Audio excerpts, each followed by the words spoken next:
সকল জল্পনা কল্পনার অবসান ঘটিয়ে আজ মার্কিন উড়োজাহাজ নির্মাতা প্রতিষ্ঠান বোয়িংয়ের সঙ্গে যুগান্তকারী চুক্তি সই করতে যাচ্ছে বিমান বাংলাদেশ এয়ারলাইন্স। আজ বৃহস্পতিবার এই চুক্তি সই হলে এটি হবে বিমানের ইতিহাসে বহর সম্প্রসারণের সবচেয়ে বড় সিদ্ধান্ত। আজ সন্ধ্যা 7:30টায় রাজধানীর একটি হোটেলে আনুষ্ঠানিক চুক্তি সই অনুষ্ঠানের আয়োজন করা হয়েছে।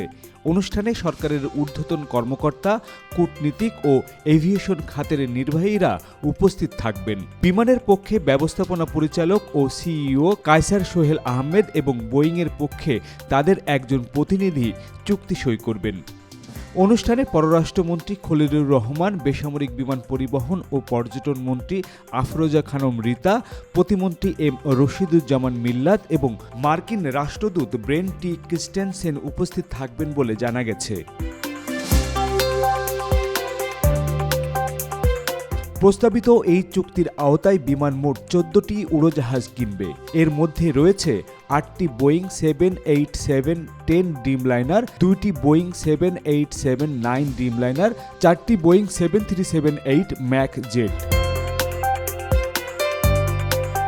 এই উড়োজাহাজগুলোর আনুমানিক বাজার মূল্য প্রায় 3.7 বিলিয়ন মার্কিন ডলার, যা বাংলাদেশি মুদ্রায় প্রায় 35,000 কোটি টাকা। বিমানের কর্মকর্তারা জানান, ক্রমবর্ধমান চাহিদা মেটাতে বহর আধুনিকায়ন ও দীর্ঘ রুটে সক্ষমতা বাড়াতে এই সিদ্ধান্ত নেওয়া হয়েছে। ড্রিমলাইনারগুলো ইউরোপ, মধ্যপ্রাচ্য ও এশিয়া রুটে এবং 737 ম্যাক্স উড়োজাহাজগুলো আঞ্চলিক ও স্বল্প দূরত্বের রুটে ব্যবহার করা হবে। বিমানের এই বড় আকারের ক্রয় আদেশ নিয়ে গত 3 বছর ধরে বোয়িং ও এয়ারবাসের মধ্যে প্রতিযোগিতা চলছিল। বিগত আওয়ামী লীগ সরকারের সময় 10টি এয়ারবাস কেনার একটি নীতিগত সিদ্ধান্ত নেওয়া হয়েছিল।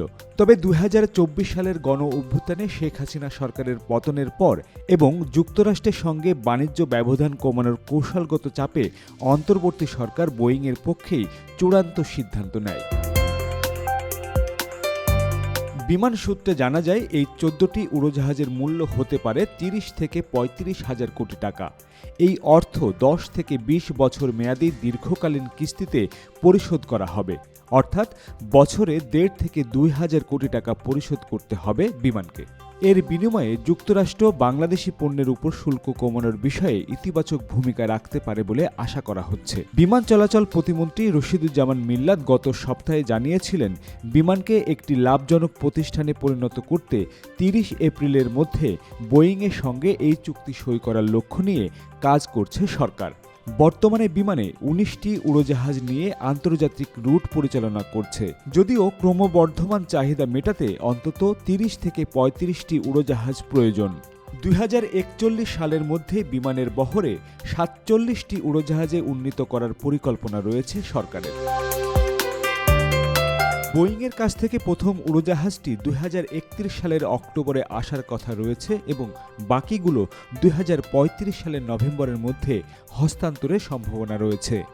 এই উড়োজাহাজগুলো কেনার ক্ষেত্রে বাংলাদেশ সরকার বিমানকে রাষ্ট্রীয় নিশ্চয়তা দেবে।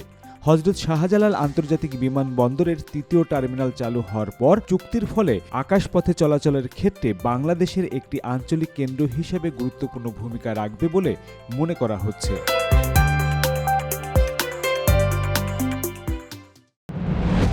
From the runway to the skies, this is where our aviation story begins.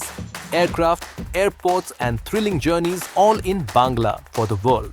Discover the wonders of aviation, the known, the unknown, and the stories that make the skies come alive. And salute to Bangladesh's remittance warriors, our heroes abroad, keeping the nation moving forward. I am Jolhas Kabir. Welcome to the skies and to the stories that truly matter.